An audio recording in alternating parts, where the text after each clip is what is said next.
what PAPHA does with these lectures is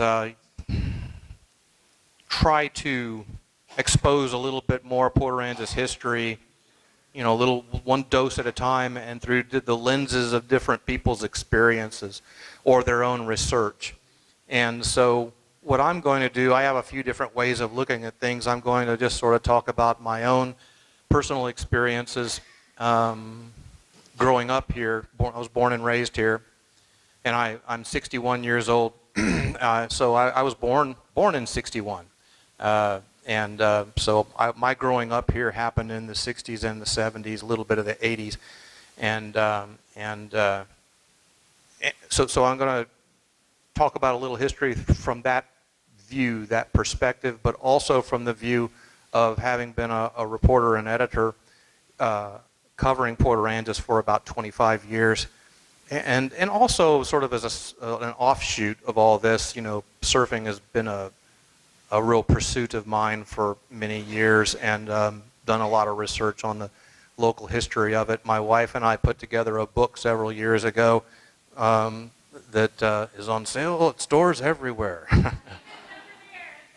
Right. Actually, it's at the museum too. And it's a photographic history of surfing in this area. But so I'm going to give you a little dose of each one of those. First, though, let me tell you the story about the cow that swam to Port Aransas. Let me ask, Cliff, do they still ranch on St. Joe? Okay. For those of you who don't know, the island across the ship channel from us is San Jose Island, and it's owned by the Bass family, all something like 28 miles long of it. And they have a working cattle ranch there.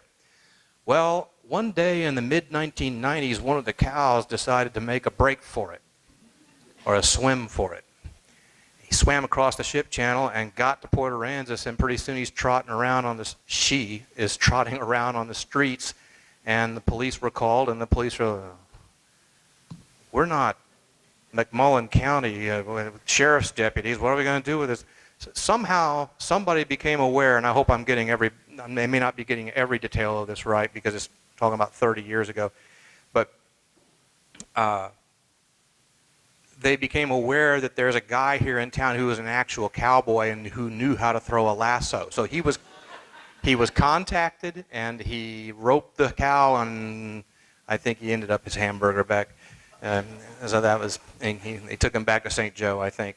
Anyway, but that's just one of, at the time that one happened, I was working for the Corpus Christi Caller-Times, and I was a reporter covering Port Aransas and surrounding regions, and so that's one of literally hundreds of stories I've written about things that have happened in Port Aransas over the years, both working for the Caller-Times, but mostly for the South Jetty. I've been with the South Jetty now for 17 years, I think. Yeah, it's coming up on 17 years.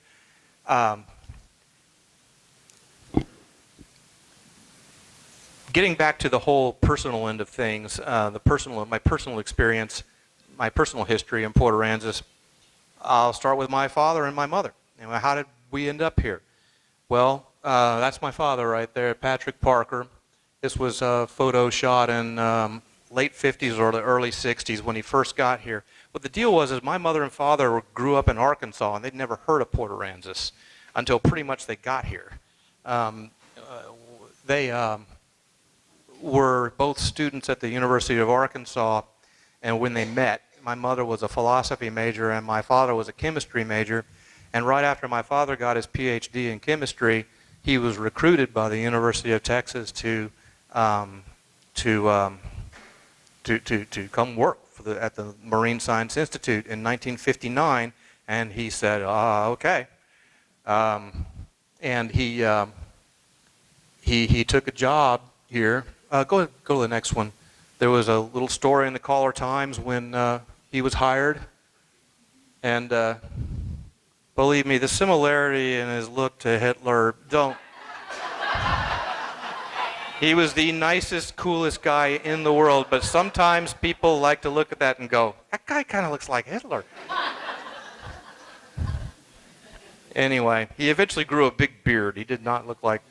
Anyway, So I'll tell you that my dad, he was there are some people in this room who can tell you who actually, there are one or two people in here who actually worked with him and who can tell you he was quite a scientist. I had to write down some of the things to make sure I touched on with him. He was the father of the Marine Education Services part of the Marine Science Institute, and he conceived the Institute's graduate degree program. And he was the director from 1974 to 1975, director of the entire place. And he, all the way through his experience there, conducted research that earned him international acclaim in the scientific community. When he died at the age of 78 in 2011, thankfully I did not have to be the one to write the story. In the South Jetty, Mary Judson, who's here tonight, co-publisher of the paper, wrote the story.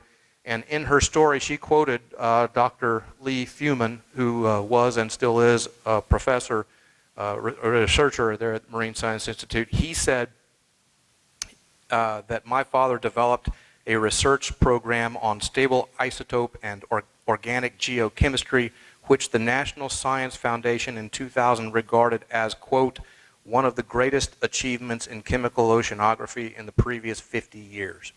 So, yeah, it's really saying a lot, and I'm very proud of the guy. Just to give you a little bit more about him, I'm not going to go on and on about him, even though it's easy to. Through the use of stable isotopes, he and his colleagues deciphered food web structures in the Gulf of Mexico, particularly in the seagrass communities of the coastal bay systems. And the use of stable isotopes in marine research, pioneered by him, continues in many ongoing studies at the Marine Science Institute. At least that was the case several years ago, and probably still is. He was also on the school board in Port Aransas for quite a few years, and he championed the construction of Port Aransas High School. Port Aransas High School, this incarnation of it. Okay. The high school, this current incarnation of the high school did not exist until 1980. Anyway, let's go to the next one. So, my, how did that get in here? My parents got there in 1959, and then I come along 2 years later. That's my mother with me.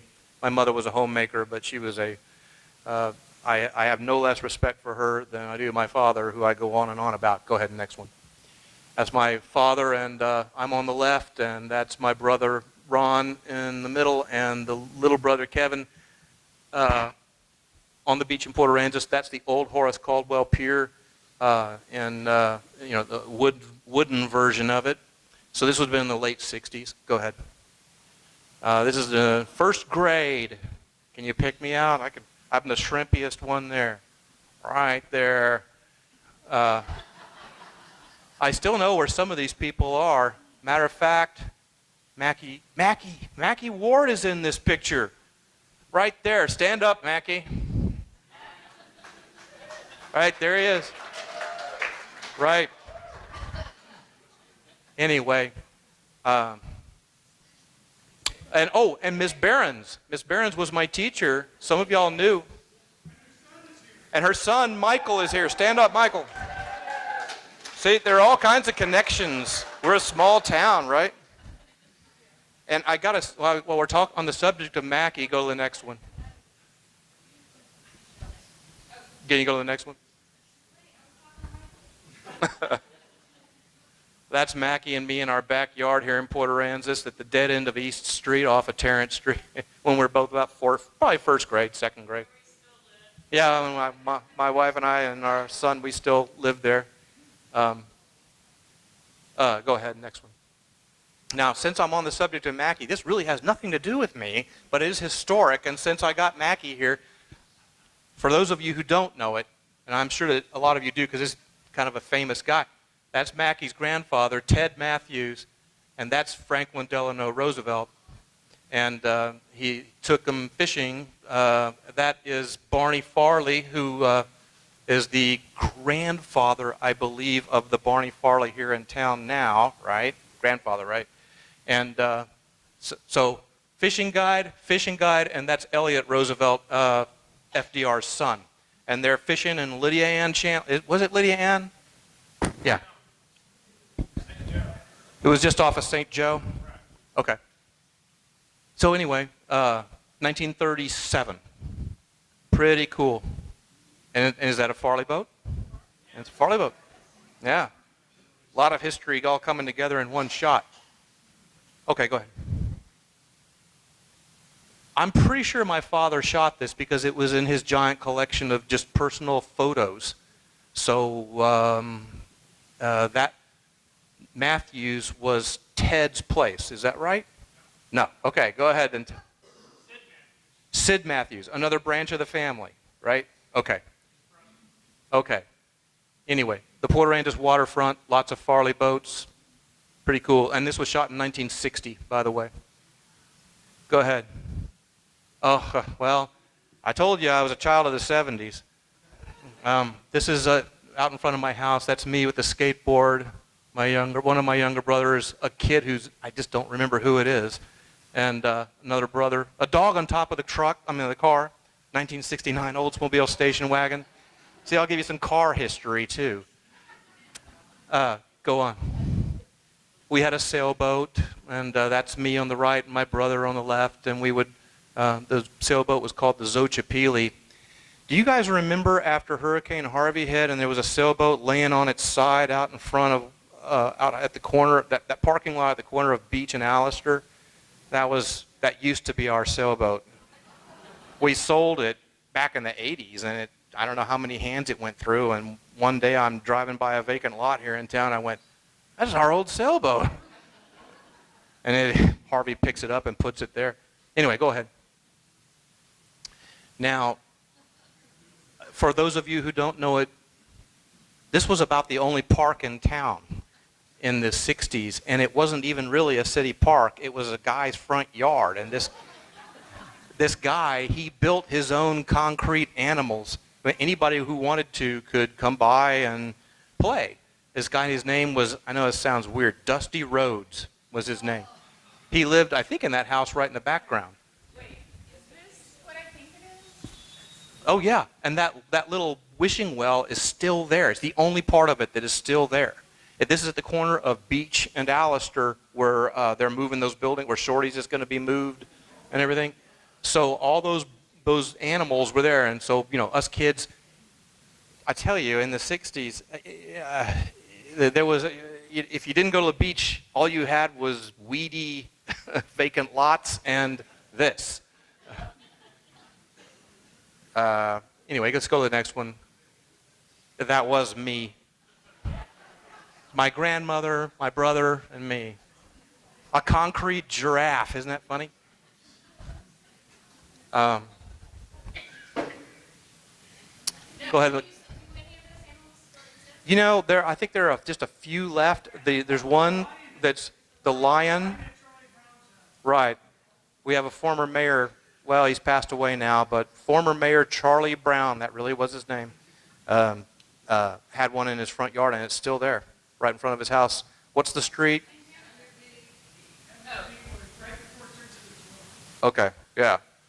So, some of it's left. What's next? Well, that's our house. This was shot in the late 60s or so, I would say, and that house is still there. It's been added on to some, but and you notice the road out front, that's back when we had a lot of oyster shell streets, and our street was made of oyster shells for many, many years until they finally paved it. Still no curbs. Yeah, but we still have no curbs. Let me see. Next door, the Amos's house would be to the right, but I don't think it was built yet. That's another one in the background. Anyway, go ahead. Okay, so in 1970, in August of 1970, Hurricane Celia hit. I was 9 years old. We evacuated came back, found the town pretty much in shambles, very similar to what way Harvey worked us over. I guess my father shot this from the window of the car because you can see the rearview mirror. That building is today the maintenance building at the school district on Station Street. So that's directly across from the administration building. I'm not clear on whether they rebuilt it, or repaired it, or what, but it's exactly the same location. Yeah, that's right. The old band hall also, before they made it a maintenance building, right? And I think I even had kindergarten classes there too. Yeah. So go ahead. Okay, that's the deserted island building. The ice cream place here in town on Allister. So that was a little grocery store, little mom and pop grocery store. And after Celia hit, well, that's what it did to it. It's pretty cool that they built it back. I mean, that they rebuilt it. I don't know how they did it, but they did it. Yeah, all this stuff, that's still kind of a mystery to me. Some people say that the walls got knocked down and yet the goods didn't leave the shelves, but I kind of can't help but wonder if they were just set back up there right after the hurricane. I don't know. Clark told me the previous owner told her that he sent it back up. Okay. But, after Harvey, some of the Mm-hmm. Look at that. You can see the wall just laying there, you know. The whole thing just, let me see. I think it was called Port Aransas Mercantile? Right. That's the IGA building. Okay. You're looking at the end where you would normally be walking in. Back then, though, the entrance was at the other end. Actually, after Celia, there were entrances all the way around. There's a local guy named Billy Gaskins here in town who was in there during Celia, and he said when the roof came off, it sounded like a machine gun firing, like all the nails giving, da-da-da-da-da-da, you know. Yeah, and who was with him in the IGA? He had a pet monkey who ate all the chocolate.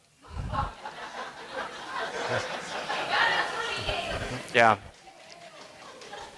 That's a Port Aransas story, all right. Yeah, Gaskins we ought to have Gaskins over here sometime.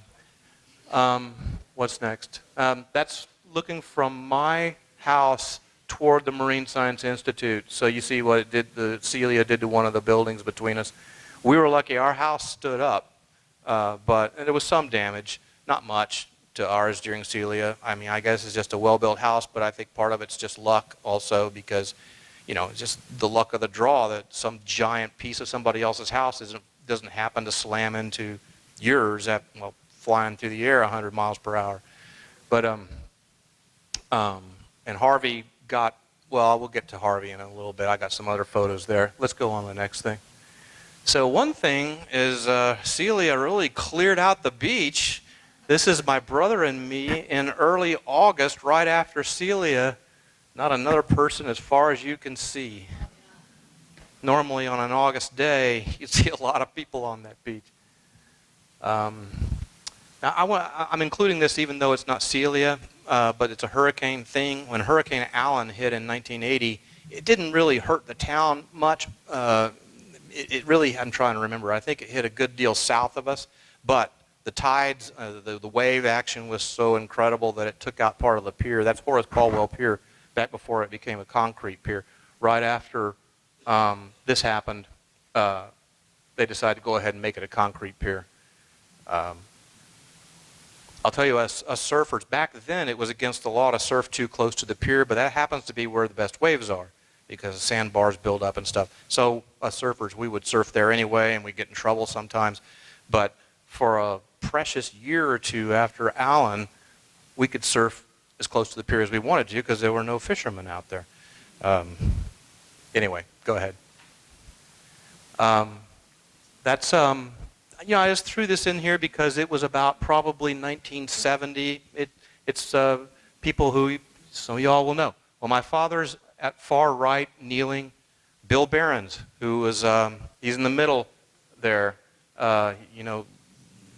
was a volunteer here for, well, first of all, he was my father's colleague for many years at the Marine Science Institute. He was a professor, was it geology, Michael? Right.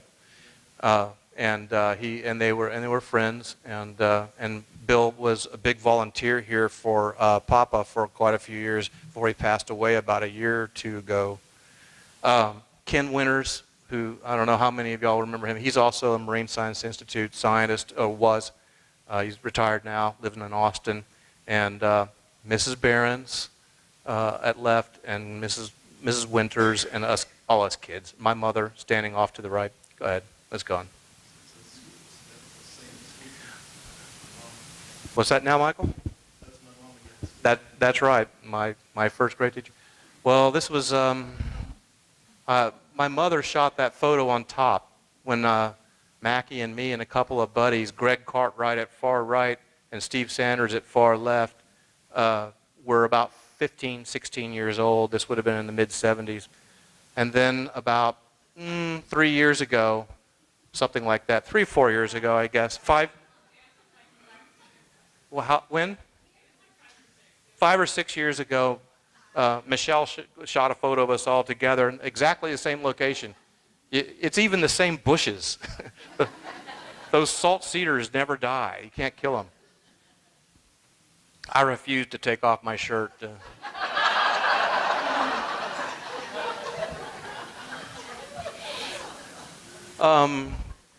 This was in '79. Y'all, I don't know how many of y'all have heard of it, but the Ixtoc blowout, offshore oil rig off of Campeche, Mexico in 1979. It blew out, and at the time it was the worst oil spill in history. Even now, only the Deepwater Horizon was worse. Hit us in Port Aransas with quite a bit of oil. Messed up the environment somewhat, messed up tourism somewhat. The well remained uncapped for 290 days, and more than 138 million gallons of oil leaked into the Gulf. I remember going down to the beach. I was 18 years old. I was going to go surfing, and I was met with that. You can see that blackness all along the edge of the shore, and that's the front page of the South Jetty in '79. There's a lot more that could be said about that. I can't get too deeply into it, but what do we have next here? Oh well, okay. Here's the deal. So I went to local schools here. Just to quickly sum up, I went to and then I went to the University of Texas, where I became a journalism student, and I decided it would be a fun story if I dressed up like a woman one night and went out to a bar. So I want to tell you, I did not really enjoy it. This was not titillation for me. I just did it for the story.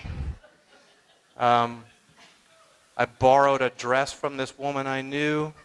I bought a wig. Okay, I walked into this shoe store and I said to this little old Jewish guy, I said, I need a size 12 women's pump. And he goes, and he doesn't even flinch. He goes, just a minute. And he starts to go up. I said, well, I feel like I need to tell you why I'm asking for a woman's shoe. He goes, I don't want to know. It's okay. It's okay. Whatever you're into. Like, all right. So I go out, and this is on a street in Austin. I guess I'm a streetwalker. Yeah.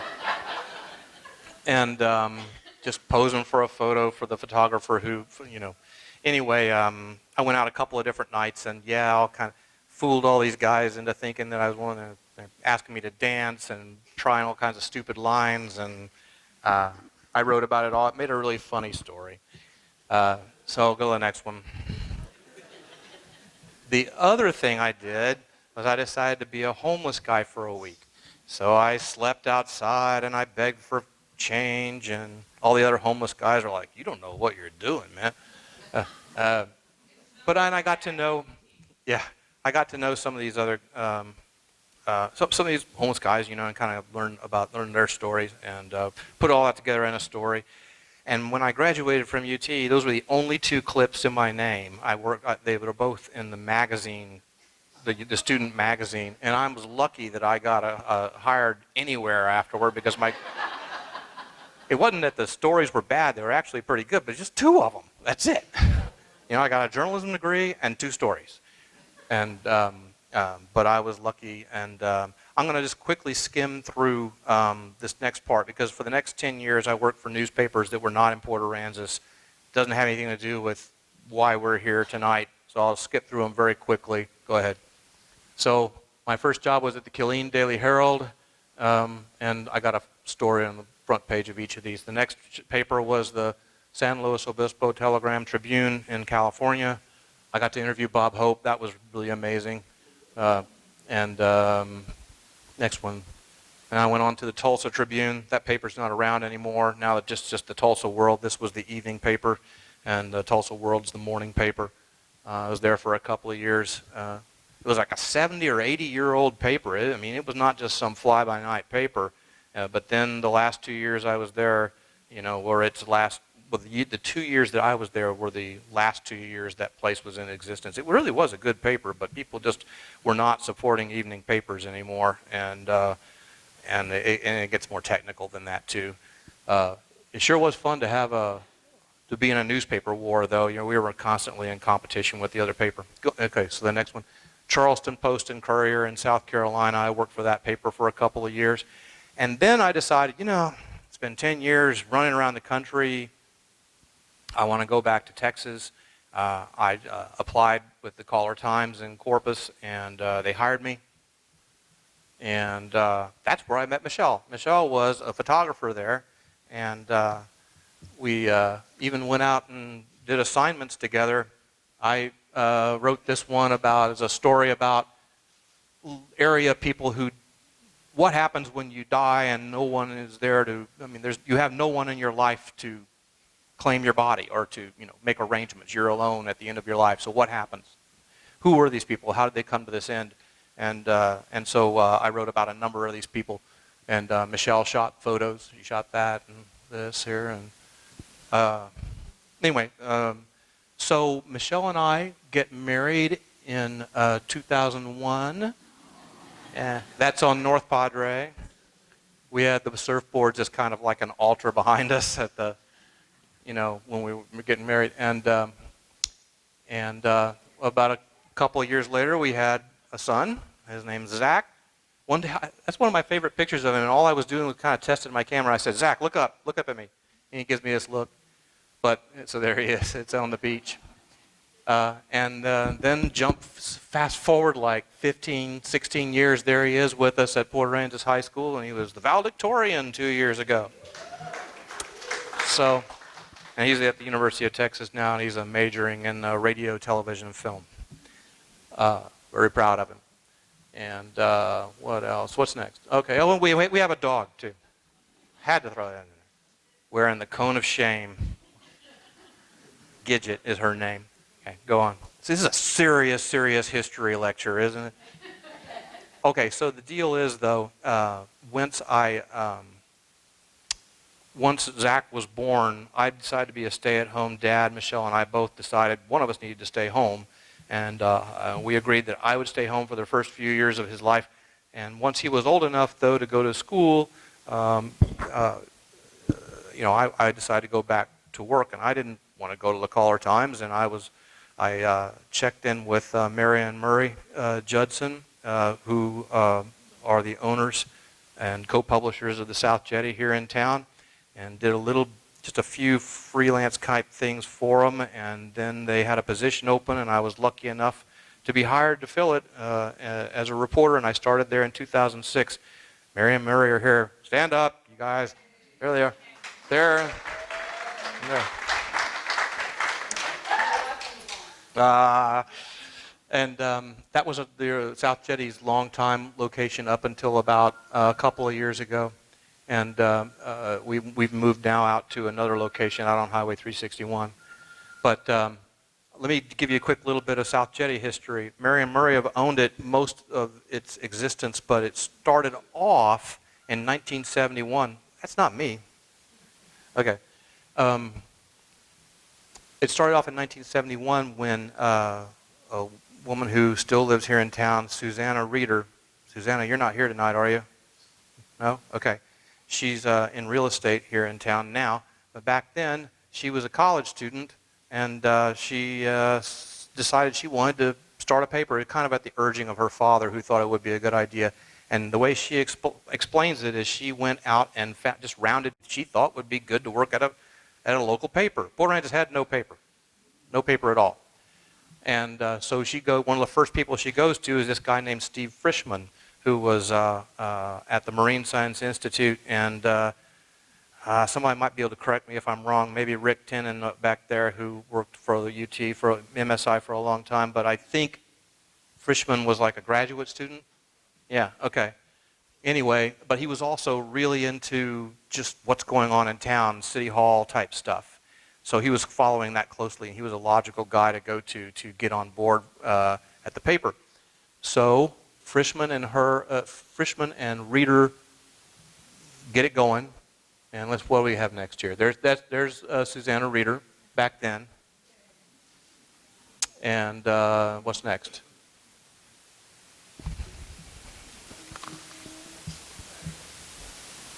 Oh, well, the reason I have a picture of the jetty there is I asked a few years ago when I was writing a story about the 50th anniversary of the paper, I called Frischman, who now lives in Nevada, and asked him, where did the paper get its name?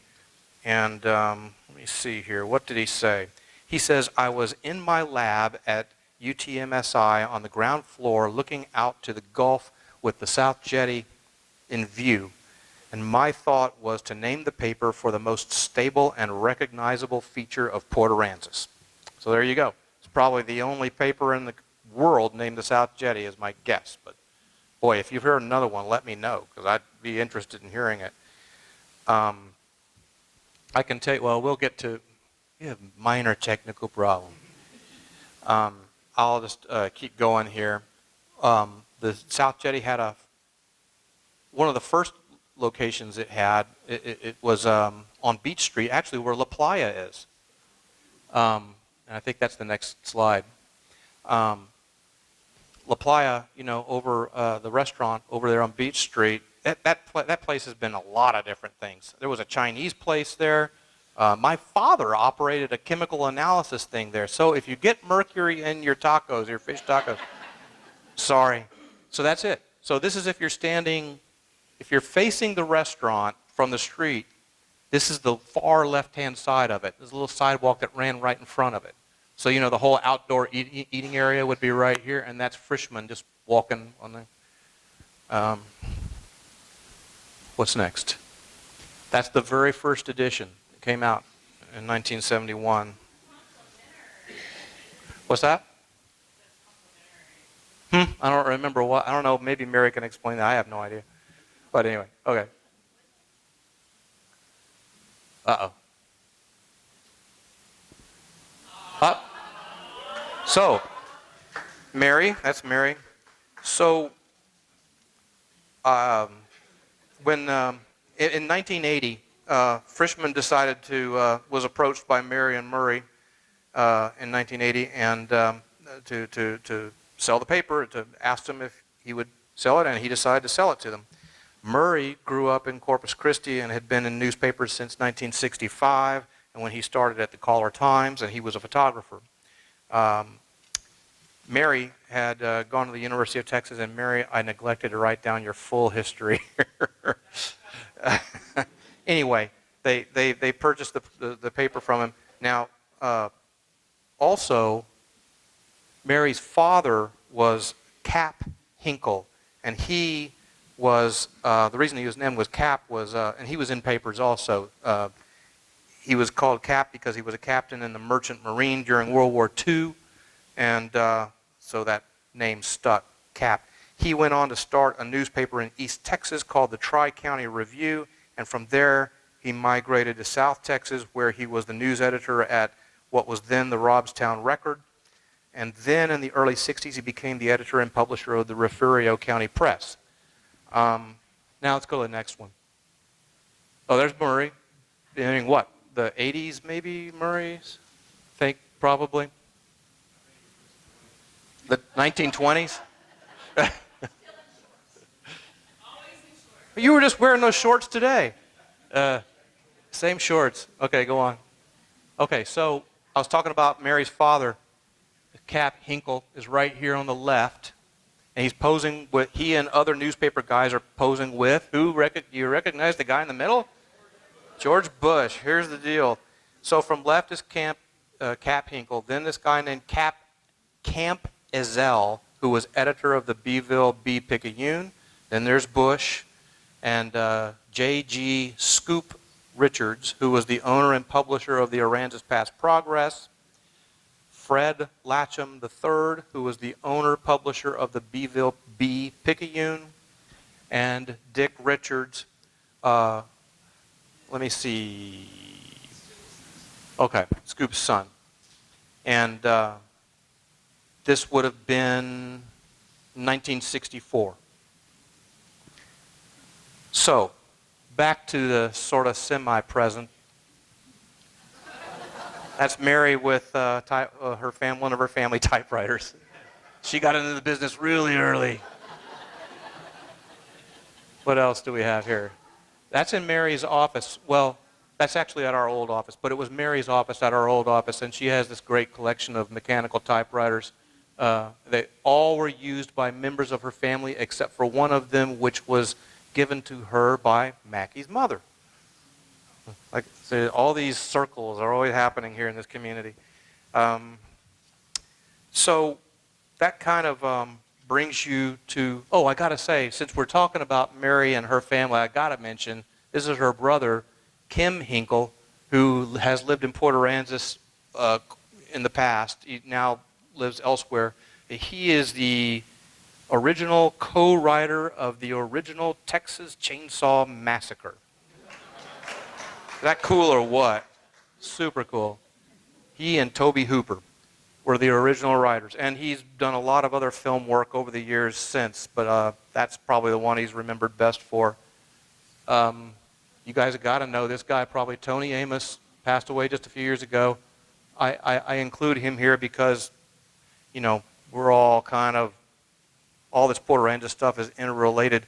He was a columnist for the South Jetty for decades, and every week he wrote a column about the environment, the things that he was doing. Island Observer is what it was called.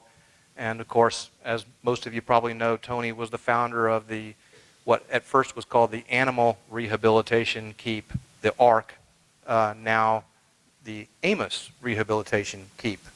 And there he is rescuing a sick dolphin. Tony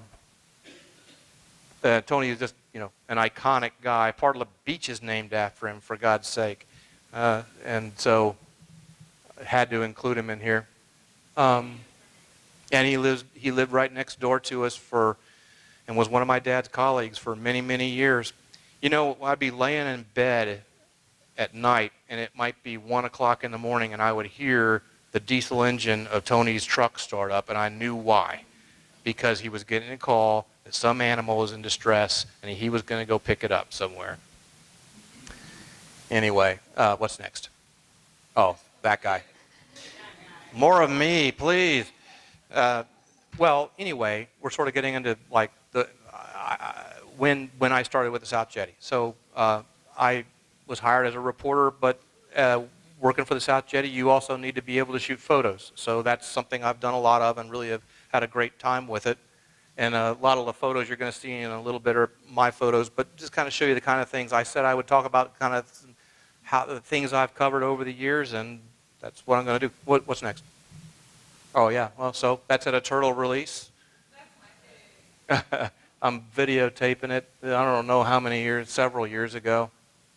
You know, so this kind of gets into like, what are the kinds of things that you cover in Port Aransas? Well, there are weather events. This was a really flooded day, and I'm looking for weather shots, and here comes some guys kayaking down Alliser Street. Look at the guy in the truck. He's got a good laugh out of that. Anyway, go ahead. And, so one day I'm at the beach and I look out there and there's some guy up to his neck for some reason. I don't know why. Surf fishing and sort of near the South Jetty. These are the fun kind of photos you can find around here. A lot of wildlife photos are to be found here, and I got this shot a few years ago. Blue heron. One day I heard that some guy had hurt himself at the very end of the South Jetty. I think he had fallen, and the Coast Guard was going to come out and rescue him. So I start walking out the South Jetty, and I shoot this photo of a Coast Guard guy being lowered to the end of the South Jetty. Do the other anglers care? No. Just keep right on fishing. Whatever, man. Spring break crowds can be tough. This is back when I had long hair. I was going to go out one year with the police on a ride-along on one of the heaviest spring break nights when it can get rowdy. I mean, it's usually okay. Just a lot of partying, but it can get crazy, and you never know what's going to happen. So this police detective at Port Aransas PD put a bulletproof vest on me. Okay, go ahead. And that's one of the guys who got arrested that night for just who knows what, fighting, a lot of drunkenness. And that's not spring break. We cover Port Aransas schools, and one of the things, this is a kids' play they were putting on about Thanksgiving. We try to cover all phases of the community, and this is part of it. The big Mardi Gras parade, which is coming up. One of my better shots of just somebody passing by in a golf cart. Sandfest, which is also coming up. And, pretty amazing sculptures these guys make. So we cover that inside and out every year.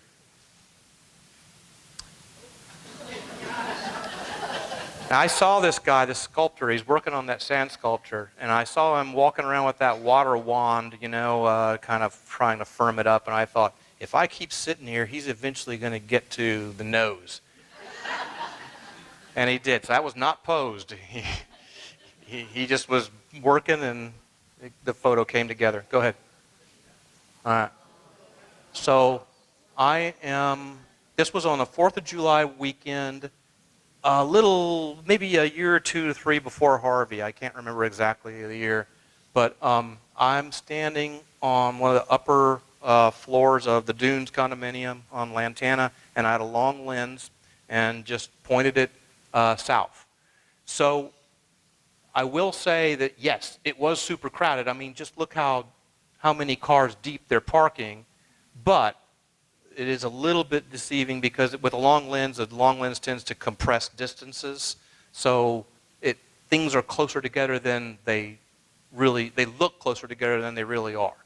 But it still was. I mean, look, I didn't create those people in the water. Those people really were there. All those cars really were there. It was a very crowded day at the beach. Oh, right.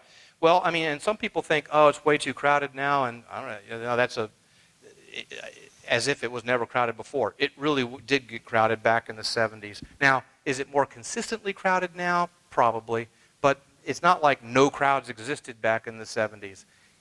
This place, the beach, got plenty crowded, believe me, and there was zero traffic control. There was no such thing as wooden bollards. That mass of cars you see there, back then, they would have been all the way to the water. And people got run over who were trying to sunbathe, and the wooden bollards probably were a good idea in my opinion. It kept traffic control. But yeah, I mean, people would be parked 10 cars deep, I mean, it's ridiculous, all the way to the water. There's just no rhyme or reason to it. And finally, the city fathers had to try to get a little bit more control of it. But, okay, go ahead. And, more just small town stuff, City League softball games have been going on here for decades. And I watched them when I was a little kid, and they've been going ever since. And that's at Jerry McDonald Field, and I just happened to get a moment there where guys making a play at second. I think that's if anybody knows him, Elbert Gillespie, who's the base runner, lives here in town. Here, if you're going to shoot photos for the South Jetty, you're going to shoot fish photos. And you're going to go to all the big fishing tournaments, and you're going to shoot those. This kid got a really good Dorado there. Good eating. Actually, that may have been one of Murray's shots. I'm not sure. I'll just go ahead and claim I just shot it. Red snapper, really good catches at a tournament. Again, I'm not sure whose shot that is. It's somebody. Yeah.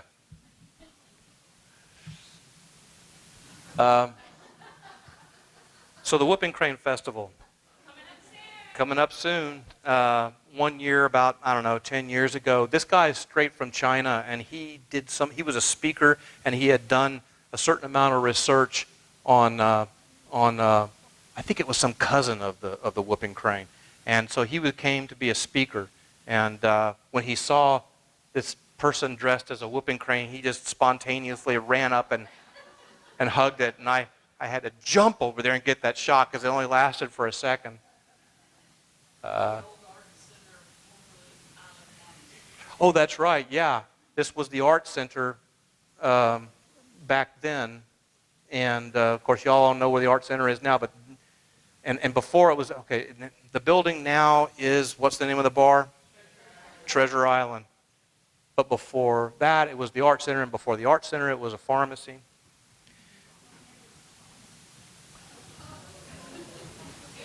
Yeah, whoops. Stuff like this happens every once in a while in Port Aransas, and we hear about it. We'll get out there and take a picture. Standing there on the jetty is former Mayor Claude Brown here, who owns the big piece of equipment that was pulling the thing up, and this is Constable Bobby Sherwood, still constable today. This is about 10 years ago. I think the guy, I never got a clear explanation on that. He just hit the accelerator and blasted over the jetty. I don't know why. We're going to cover everything. We're not just going to sugarcoat things. We're going to cover the tragic things too. And that was I believe a fatal car accident on Highway 361 about 8 or 10 years ago. Medical helicopter landing there to take a survivor away. We have these big offshore oil rigs, platforms that are towed through town, and they always attract a lot of attention, and we try to get pictures all kinds of ways. So this is an aerial shot. I think I'm the one who got this one. This is going by Roberts Point Park, you can see in the foreground, with the marina there in the foreground.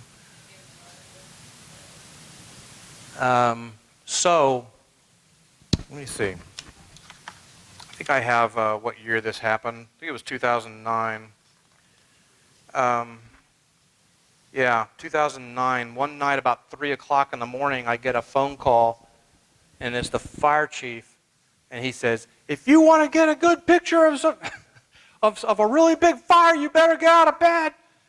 And so I walk out, I get out of my bed, and I walk into the living room. The whole living room's kind of glowing orange. And I open the curtains, and it's at the island marina, the private marina, which is about the 2 blocks or 1 block really, as a crow flies from my house. And I just went running on foot and shot photos for the next few hours. And let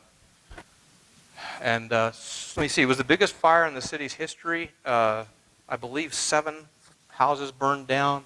It was traced back to some electrical problem with some outdoor AC unit, and it was a night when there were really high winds blowing, so it just hopped from house to house. And no one hurt, though. No one was home at any of these. I think that they were all second homes. This cat named Trixie was the office cat. Well, here's the deal.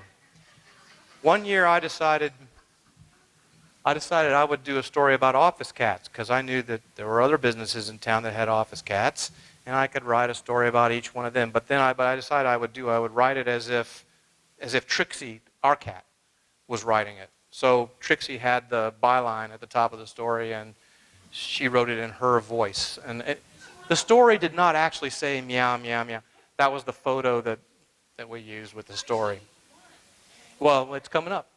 Yeah. Go ahead. Well, here's the thing. We entered that feature story in a journalism competition. We entered journalism competitions every year with everything. Hard news stories, feature stories, photos, headlines, advertising, everything. Well, Trixie got second place in the Texas Press Association. This is against lots of other papers the same size as the South Jetty, and she got second place. And so when we got the award that came in the mail, next photo, please. Yeah, it didn't have my name on it. It had Trixie Trout. She won. So it was pretty fun. So let me see. 2017, we see this disturbance in the Gulf, and it's not looking good. Sure enough, I remember real well though, knowing that it was, a bad enough threat, of course, to where the city people at City Hall were having a big conference call, and I'm sitting in on it, and along with just every kind of city official, possible with the National Weather Service, and the National Weather Service says it's coming here, and you guys better start getting ready right now. It's going to be a major one. Everybody's kind of went, oh, and everybody split, and we immediately started putting out stories on our online version and our Facebook page, telling everybody what's going on, and we also started packing up our bags ourselves, and every member of the South Jetty staff, we just went our own ways wherever we needed, wherever each one of us personally had some sort of place to go. We have different. I have a brother in Austin. My wife and son and I all went to stay with him, and Mary and Murray had another place in Texas. We were split up all over Texas, but we maintained phone contact, and we continued to put out bulletins all the way from just before the hurricane, all the way during the hurricane, and immediately after. Immediately afterward, Murray got in a helicopter that he rented and flew over the town. This was within 48 hours of the storm hitting, if I'm remembering right. And so he was one of the first to get any kind of photos in town, and we immediately started putting them out. And this is one of the photos he got. This is those that one was those cottages along, what street is that? You remember? Sunset Cottages? I can't remember. Anyway, it's near the middle school, sort of near the middle. Anyway, next. This is looking across. You can see the Dunes condominium in the background. That's, I believe, 12th Street. It's sort of near, it's just off Cutoff Road. 6th, yeah, I think you're right. Greg Villasana's house here, owner of La Playa, just totally destroyed his house, and a lot of horrible destruction. Y'all mostly know about it, I'm sure. That's was the Balinese off of Cutoff Road. You see a DPS trooper. I have never seen, oh yeah, the Parks and Rec building there. Wait a minute, that doesn't make sense, does it? Okay, all right. All right, okay. Anyway, well, okay, here's what we did. Since our building wasn't destroyed, but we couldn't operate out of there because there was no electricity and no internet, our office building in Port Aransas. So Mary and Murray nabbed a condo in North Padre, and we set up an office there within a week, right? After the hurricane. It had to be within a week because we never stopped publishing. We never missed a day. never missed an edition. And so there we are, putting together paper, and we continued operating out of that condo something like, what, 2 months, maybe? 6 weeks?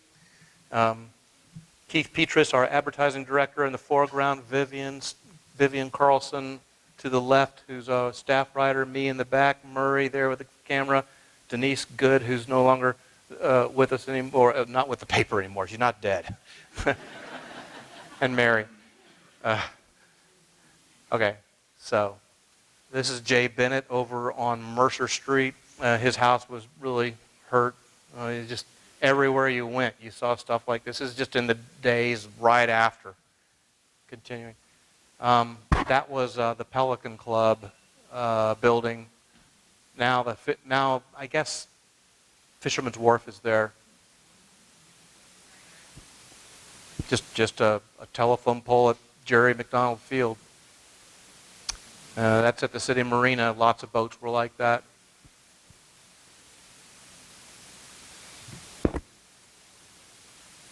This is our street. That's the very first moments that Michelle and I walked down the street looking to see what had happened to our house. The pink house in the background is directly across the street from our house. It still hasn't been repaired. Yeah, still not repaired. It's like the last one in town. But we were just, we had no idea yet what had happened. We could see our house, but, what kind of condition was it really in, we didn't know. So we're walking up to it, and that's our house, and the green one in the background. A lot of debris, but the house looked like it was intact. And it was intact, but the thing is, as soon as we walk in, we hear a squish, squish, And so water had gotten in, and rainwater had, actually what had happened is on our house, one of these upper story, like a little vent type window in the attic, the wind just blasted that completely off, and just tons and tons of rain went in, and then just seeped all through the inside of the house, and everything got wet. So we were out of our house for 6 months. And I'll tell you, there was a lot of great community volunteerism and just generosity in the wake of there's all this community pulling together. I can't even begin to describe it. Just to tell you about our own situation, we couldn't live in our house because it was so messed up. And so, where were we going to live? Well, we were in a hotel on North Padre for a while, but we knew that couldn't last. And just completely out of the blue, some guy we didn't even know passed along to us, a friend of a friend, said, "Hey, I own a second home in Cinnamon Shore. Yeah, I'm not doing anything with it. You guys want to stay there? Free." And we stayed there for 6 months, free of charge. This guy just wanted to do his part. Great guy. His name is Ed Reed, not the same Ed Reed. There are two Ed Reeds running around here. One of them was this guy. What were you saying, Michelle? Yeah, well, luckily we were there because we were able to find leaks that he had, and so he got repairs done that he might not have. Right. Yeah. But, incredible generosity. Amazing. Yeah. The story of Harvey is way too much to go into right now, but we'll go ahead. What else do we have here? That's once again across the street. Yeah, house across the street. And so AEP swooped in, and you never seen so many workers. Linemen rule. If there's any linemen here, Yeah. they are the best. This is out on 3. I complain about electricity and all that. These linemen were. Yeah. I felt like they got it up fairly fast. I mean, it kind of happened in stages, but I think most of the town was back within a month, and maybe a lot quicker than that. So yeah, these trucks were running all over town and picking up all the junk and debris that everybody put at the curbside.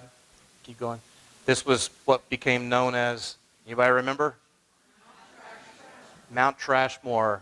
It's where the Palladium Apartments are now. Yeah.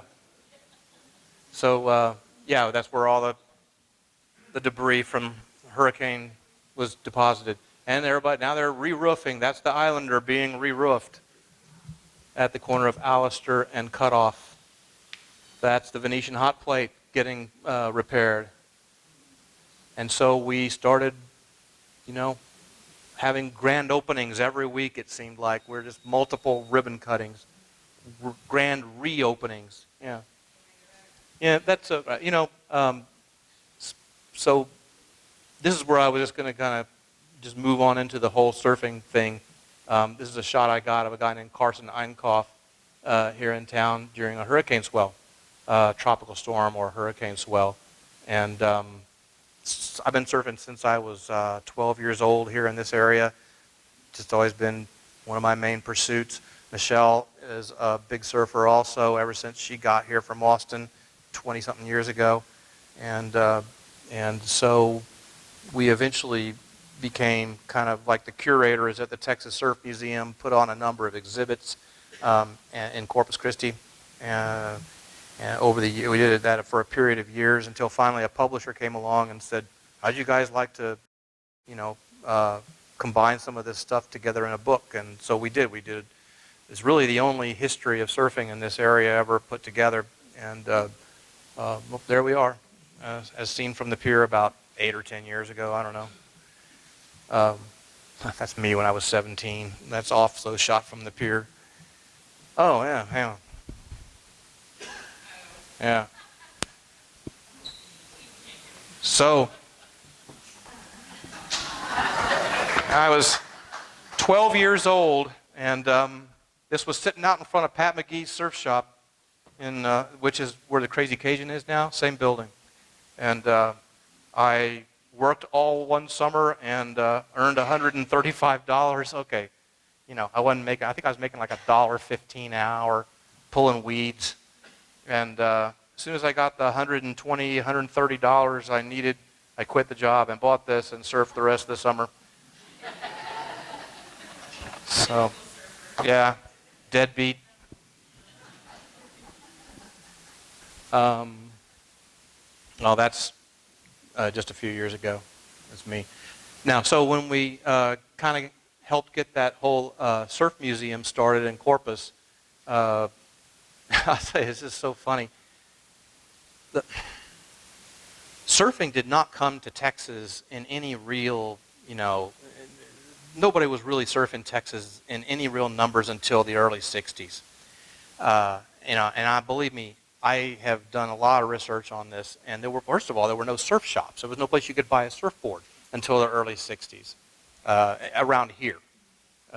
And so we had all these 1960s boards, which we thought were super old and cool and everything, and we've got them on exhibit. Now this guy, his name is Chip Guess. He actually passed away a few years ago, but we shot this photo about 10 years ago. He owns a lighting company in Corpus, and he's doing the lights for the new museum. And he looks around and he goes, hey, so this is going to be a surf museum? And I said, yeah. He goes, I used to surf. I said, oh yeah? He goes, I made me a surfboard one time. I said, really? When? He goes, oh, that was about 1955. I went, what? And you were living in Corpus? He goes, yeah, I grew up in Corpus. I said, you don't happen to have that board, do you? He goes, oh yeah, I got it. It's in the garage. You want to see it? Well, it's like the Holy Grail. It's the oldest surfboard I know of ever. And I don't know of anybody else who was surfing before this guy in this area. He made his own board out of wood. That thing weighed about 150 pounds. And I'm not kidding. Oh yeah, there was this Popular Mechanics magazine way back decades ago, back in that era, put out an article, How to Make Your Own Surfboard. And how long was that? When we're talking like 12 foot or something. It's just really, yeah.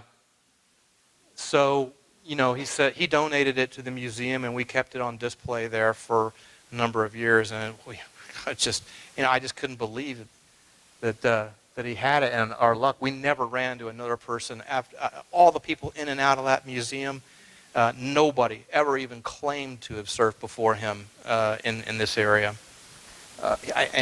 Frankly, he told us that it was so hard. And he had so little, he just didn't have, friends egging him on. He couldn't go surfing with other people. He just gave up after about 5 tries, but he kept the board.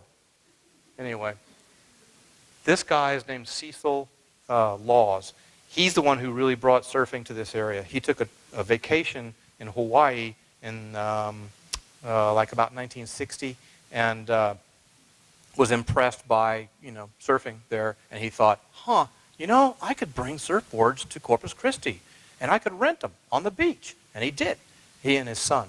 And pretty soon, this is a shot from Horace Caldwell Pier in the mid-'60s. Pretty soon, everybody's surfing. And part of this, a whole bunch of things come together. Not only you have this guy doing it, but you have the whole Gidget thing. You have, the beach blanket bingo, the Beach Boys. Surfing is just exploding all over the country. So it's going to happen everywhere. Any place that has waves. The people are surfing the Great Lakes, all right? Back then, when you were on a surf team, you had a little uniform that you had. These guys called themselves Kanaka Surf Club. Sounds like they're from Hawaii. They're from Corpus. And that guy lower left is Pat McGee. He was like 18 years old in this shot. Yeah, so that was shot probably in the mid-'60s. That's a lady named Paulette Just, who actually lived here in Port Aransas and won a number of surf competitions. And she's sitting there with her trophy in, again, mid-'60s. Go ahead. Yeah. Go ahead. That's probably my favorite surf shot ever. And I don't know who shot it, but it was like, we obtained this photo from a woman who, I think she said her brother shot it. That's old Horace Caldwell Pier. And somebody shot it from the water in the mid-1960s. Who's running around with underwater housing in Port Aransas and shooting surfing? I've never seen any other water shots from the 1960s in Port Aransas of surfing. And that guy in the foreground is a guy named Tony Mirzwa, who's now retired and living in Austin. The guy in the background, I've asked probably 24 people who were surfing during that era. Nobody recognizes him. I don't know who he is. That's the earliest photo I know of anybody riding a hurricane surf in this area. That was the Hurricane Beulah in 1967. It was offshore, and that guy's name is Mike Gollihar. You ever heard of Gollihar Road in Corpus Christi? That's his family. Anyway, somebody shot that from Horace Caldwell Pier. Now, I include this not because it's here, but because it's Texas. It's South Padre, and that's Hurricane Katrina swell. This guy's name is Bruce Wood, who was just a regular old carpenter in Houston. But he was a very good surfer and had experience surfing Hawaii. So when Katrina was going to send these huge swells to the coast, he went to South Padre because he thought he was going to catch some good stuff there, and he did. And this guy named Wade Duncan, who lived down there in the valley, shot this. Wade Duncan was a surfer, and he would have been surfing this day. And the only reason I throw this in there is just to prove to anybody who might doubt that Texas has waves. We have waves sometimes. Yeah. Wade would have been, nice water. Wade would have been surfing that day, but he had a messed up ankle. So all he could do was take pictures. So he got in a skiff, and he's running around out in this giant surf to get closer. He's shooting with one hand, and he's like this with the other. He said he went up some of these waves, it like just dumped everything out of the boat. It was insane. He's lucky he's alive. But I talked to Bruce later on, and I said, what was it like to ride a wave that size? He says, it kind of felt like Sunset Beach, Hawaii, kind of like soft sunset, because Sunset Beach is super hardcore. No way Texas is ever going to be like that. But it was sort of approximating Sunset Beach. And I said, it's huge for Texas. Wasn't that amazing? He goes, oh yeah, but I was riding waves like 3 feet bigger than that day. Imagine that. So this just happened to be the one that he got a good shot of. Michelle shot this photo. She's standing on the South Jetty here in Port Aransas, and she's looking across to the ship channel at the North Jetty. And this was, this was Ivan. Is this one you and Jen went? Yeah. Yeah, okay, yeah. This one, I didn't go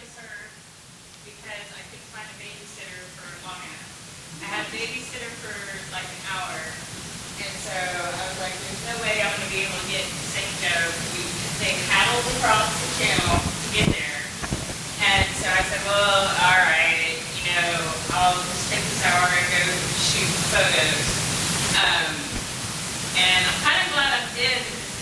I didn't get the shot, but my friends Dan and Jen paddled across the channel on their surfboards, got to the jetty, and as they're waiting for a lull so they can jump out and get away, my friend Jen got just washed off the jetty. Yeah.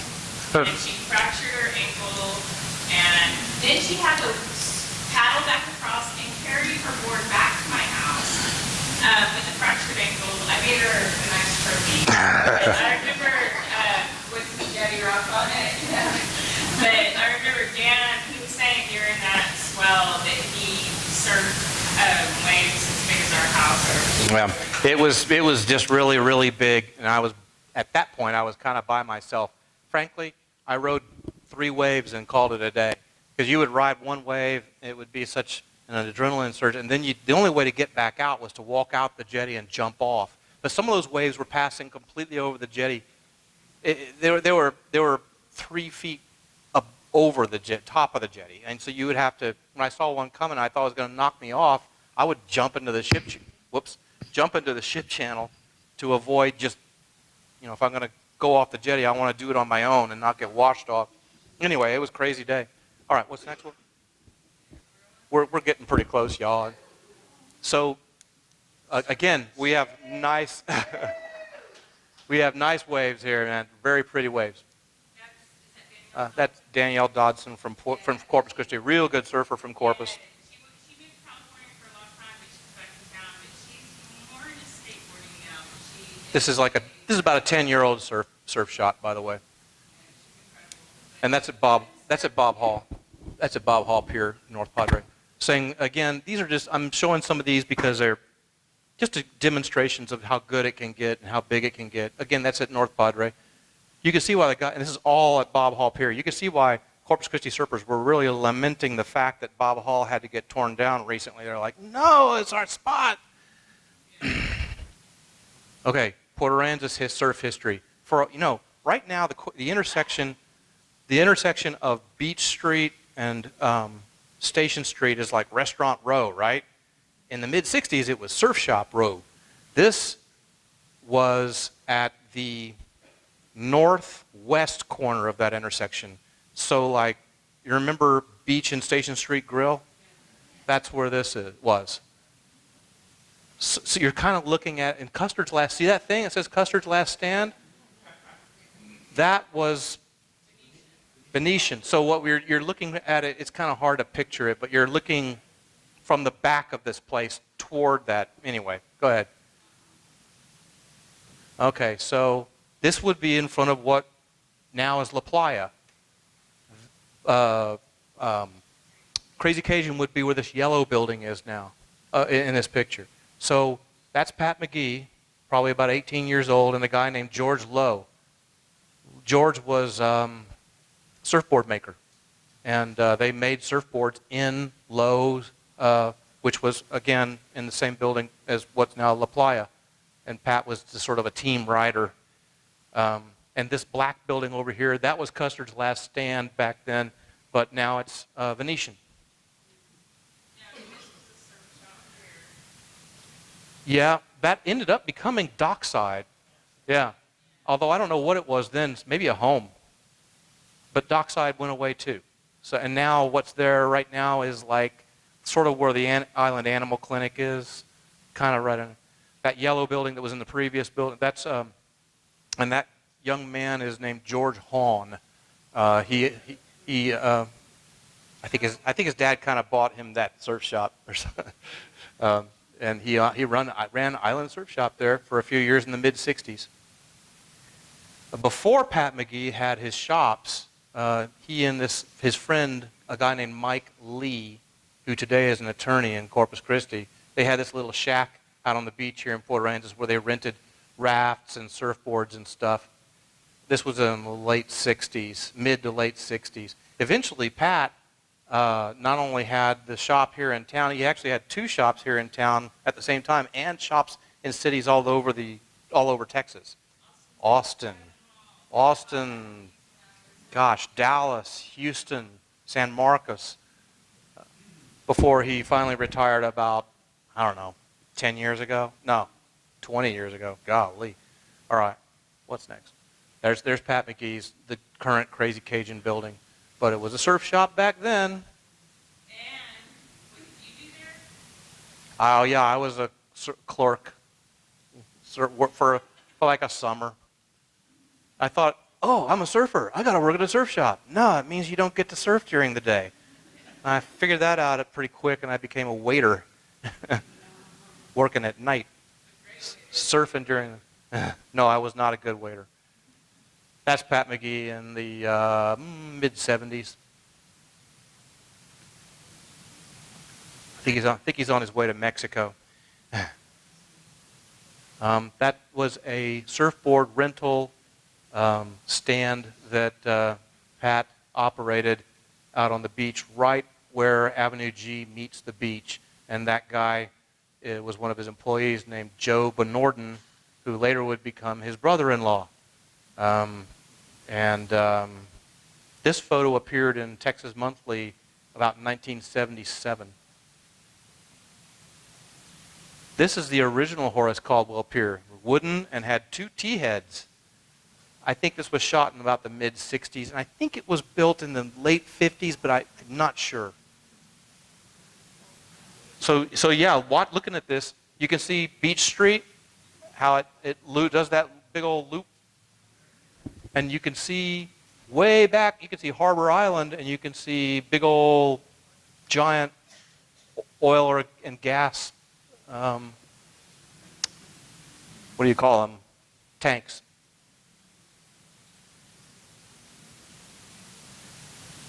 This was after Hurricane Allen wrecked that pier. That guy surfing there, his name was Tiger Witt. He's still around. He's Rockport, I think. Am I right?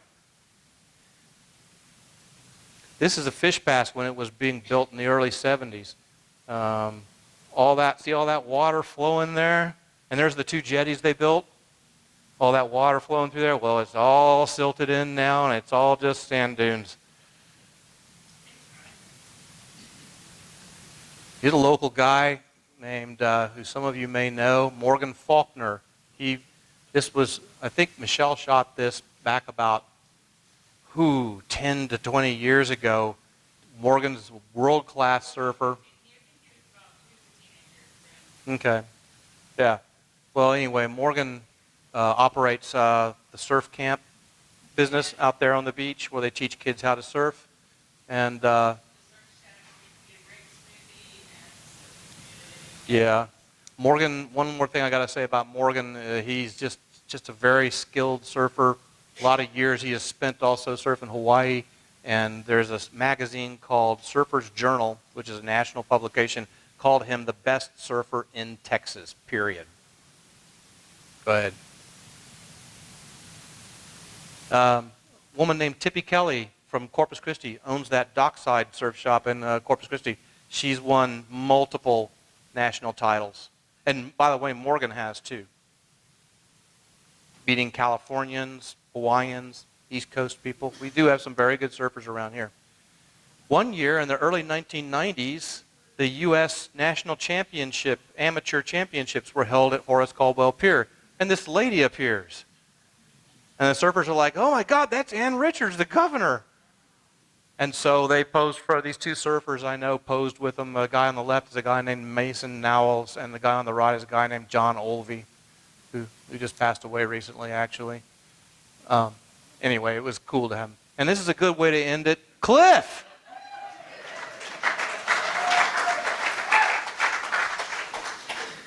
Cliff's a very good surfer. Catches a lot more waves than I do. And Michelle shot that photo of him about, I don't know, 10 to 15 years ago. Right off of Horace Caldwell Pier. He looks the same. He can catch any wave. It's amazing. Yeah. Very skilled. Thank you very much.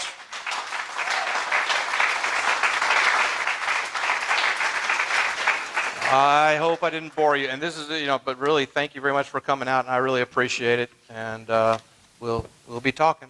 Thank you.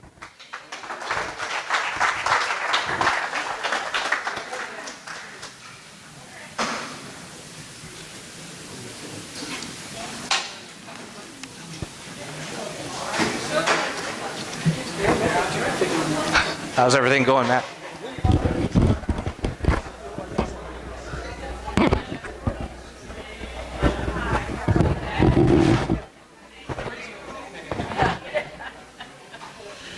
Very good. Thank That was you. interesting. Thank you. Well, it's funny, I didn't really practice it. I just kind of went, oh boy, I hope that isn't too long. 7:24. I think it was perfect. Yeah, I guess it's an hour and a half. That's okay. It's acceptable. I think so. I think people will very wonderful. Thank you. I appreciate it, Grace. Thank you. I appreciate it a whole bunch. Thanks, man. Can't wait till next year. It's just going to be an annual thing. They're going to do it. They're going to do a few every week. They're going to do one a week, I think. I meant to say they ought to have you guys, YouTube, talking. They really ought to. I'm going to say, well, I don't know whether you're going to want that or not, but how are you? Good. Thank you for enjoyed coming. it. Appreciate it, Gerald. Hey, I need to get with you for Okay. a little bit tomorrow. Are you available?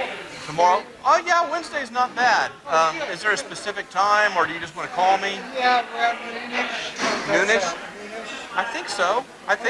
If we could even do lunch, but I don't know what's good for you. Maybe lunch. Let's see. Castaways? Call me up. We could do Castaways. Okay. Yeah. All right. That's Call me it. up. Thanks All a right. lot. Nice to see you. I Thank you. thoroughly enjoyed it. I appreciate it. So great. My granddaughter's nurse. in Oh, really? California. So if I can get a copy of y'all's book, I Okay. can send it to her. Okay, Just sure. to let her know. All right. Yeah. Drop by our office, or you can get it on Amazon, or at the museum next door. Great. Yeah. Thoroughly Thank enjoyed you. it. Thank you. And so we'll make sure we get some more material about you and your stuff coming up the next couple weeks. For sure. Good to see you.